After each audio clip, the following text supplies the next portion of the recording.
Good afternoon. I've got a tough task. Vinita and Neeraj are a very, very hard act to follow, and I recognize I'm standing between you and lunch, so bear with me, please. So I'm here to share some experiences and thoughts with you about how innovation is improving healthcare access. I'm going to start this by taking you to the town of Mon in eastern Nagaland. It's a beautiful place. And as a district headquarter, it's also got a well-equipped hospital as well as a tuberculosis center. Is that better? Great, thank you. But these great facilities hide a rather inconvenient truth. They don't have a radiologist in the district. So patients cannot be screened for tuberculosis using a chest X-ray, which is the fastest, cheapest, and most effective way of identifying somebody who comes with a cough. So what happens as a result of that is that people have to queue up, take longer and more expensive tests, which take a longer time to get the results of. And it's not necessarily accurate. So a lot of people with tuberculosis are probably not getting diagnosed, and if they are, they're getting diagnosed very late, by which time their disease has progressed. It is a curable disease, provided it's detected on time. Now, this is where technology has really come in. Neeraj spoke about Cure.ai a little while ago. Cure.ai has developed AI algorithms that can be used to read chest X-rays and detect disease within 2 minutes. And these have been linked to a smartphone app. So all a doctor or a healthcare worker has to do is take a picture of the chest X-ray, gets uploaded to the cloud, and they get an interpretation within a couple of minutes. Sounds like magic, but that's literally what's happening. And this is what the district TB officer has to say about it. Because this app has kind of helped us to interpret the results. The app that we are using, when we upload the X-rays, the result interpretation comes when the network is good, comes within a minute, and when the network is a bit slow, within 3 minutes the result interpretation used to come. So there has been a reduction in giving the advice to the patients, as well as if the X-ray is suggestive of TB, then we start the initiation of treatment. So it has drastically reduced the time. So doctors are actually embracing technology when they see it can supplement what they're doing.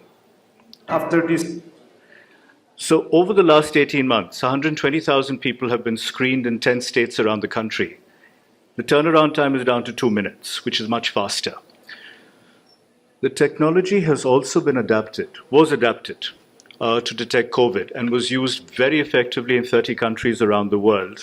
At points of time when hospitals were overwhelmed with patients, AI took over to triage patients to identify people who needed early access to ventilators. It's also been adapted to now detect lung cancer and is being used for lung cancer screening. So this is really technology at its best, becoming a lung health assessment tool across a number of conditions. The question now is, how do we scale this faster?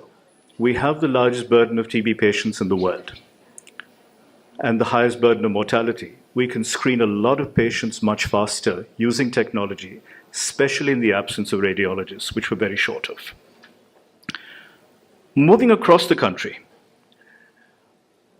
this is not somebody watering his garden or looking for buried treasure. This is an entomologist collecting mosquito samples.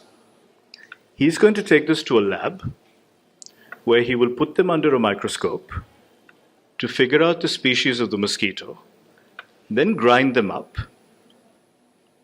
put them into a solution to figure out if they're carrying dengue, malaria, chikungunya, Zika, encephalitis, or another disease. After which he will inform the municipal authorities of the risk in the area, and the municipal authorities can undertake whatever disease prevention they need to do. Sounds great on paper. Doesn't happen because there are very few entomologists in the country. So what does happen is opportunistic spraying that we've all experienced. It's not very effective. And many of us have probably encountered, if not experienced, dengue, malaria, Zika, and these are growing rapidly because of climate change, changing weather patterns, and the inability to detect them. Technology is coming in here as well. There's a startup that's developed very simple traps that actually attract mosquitoes. The traps have sensors in them. Fun fact, different species of mosquitoes have different wing beat frequencies. So the sensors pick up the wing beat frequency. AI algorithms have been trained to detect species based on their wing beat frequencies and the disease that they're carrying.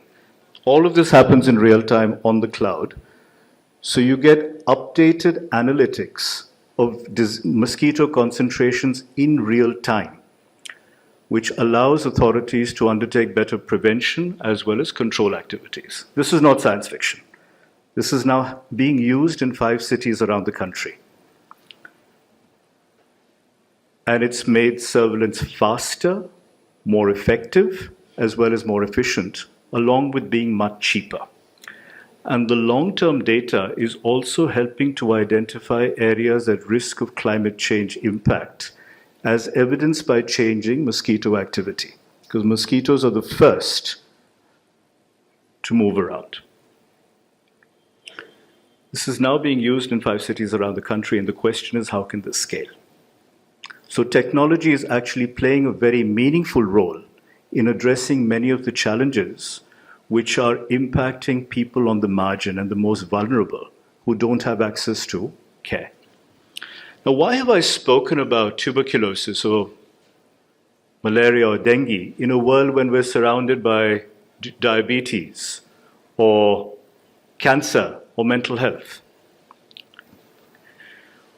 We're in a very awkward situation in India. The disease burden has not followed the economic trajectory of the country. And we're unique in the world with a very high burden and continuing burden of infectious diseases and a very rapidly increasing burden of non-communicable diseases. But that puts us at big risk of epidemics and pandemics, very different from other parts of the world. Now, when these Sustainable Development Goals were announced, there was a specific SDG which related to health and well-being. SDG 3 had a sub-SDG, which is 3.3, which committed to the elimination of infectious diseases. When this goal was announced, Tata Trusts took the view that achieving this goal, relying only on programmatic approaches, was going to be challenging at best.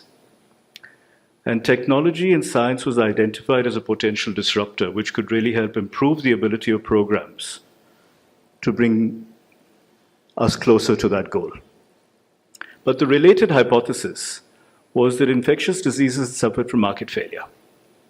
And that market failure was in the capital and financing that was needed but not available to take promising technology from lab to market.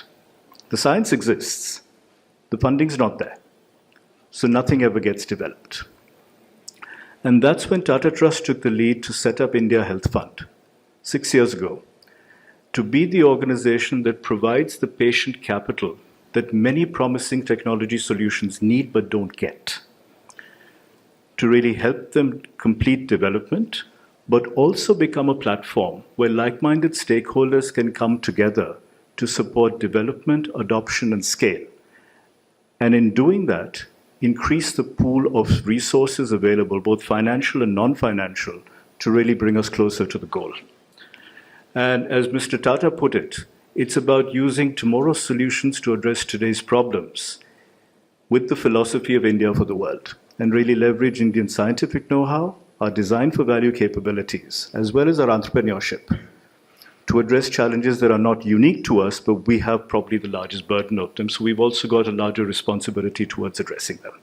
And it's an ambitious initiative, as he himself put it. So what does India Health Fund really do? It uses patient capital, and this is by way of grant funding, to enable development, but more importantly, de-risk high-risk projects. And once the projects are de-risked and developed, partnerships and collaborations come into play. And these partnerships and collaborations are now increasingly play a role in not just funding, but also supporting validation as well as scale up, not just in India, but around the world. Now, we are a fund, but we are not held accountable for financial return. We're held accountable for impact. And the impact is in the equity, access, and affordability that we can bring about as a result of the patient capital that is being deployed. And the long-term goal remains to reduce preventable deaths from infectious diseases, again bringing us closer to the elimination goals.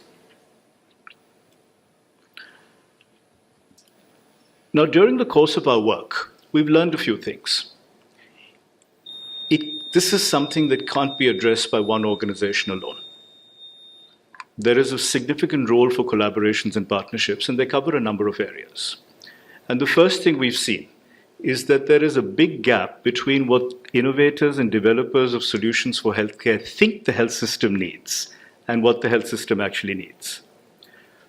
So we play that role of translation and bridging to really identify problem statements and use cases where science and technology can play a meaningful role, but also help bridge the gap and develop meaningful use cases.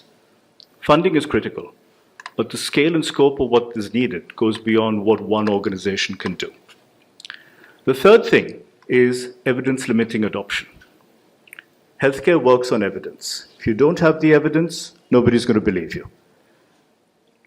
But the bigger challenge is nobody's willing to fund the development of the evidence. So it's a chicken and egg, and we're trying to break that by providing the funding, but also bringing in partners who are also willing to do that. And a lot of healthcare in science is treated as science fiction. Innovation particularly is treated as science fiction, so it's equally important to keep sharing the information, the knowledge, the evidence, so that it facilitates adoption and market access. And these are all areas where partnerships and collaborations are playing a very meaningful role. So I'm going to focus on digital because I recognize we're running out of time. We've set up two initiatives. One is called the Digital Health Evidence Lab, which works with public health providers of healthcare to identify use cases where technology can play a role. And the two examples I shared with you are examples from our digital lab. We provide the funding, but we also work with the developers to adapt their solutions to be fit for purpose. And then we support the stakeholder engagement that is needed to facilitate adoption and scale, along with the financing that's needed. And the second thing we've done in order to make sure funding is really available is BIRAC from the Department of Biotechnology and India Health Fund have just come together to put together the largest single fund for diagnostics and digital tools in the country. In fact, it's unique around the world to really support the further scale up of these, and there's going to be a big focus on digital tools. So with that, I'm going to stop, but really welcome all of you to join this journey and become active collaborators and stakeholders in whichever scale and scope you see fit. Thank you very much.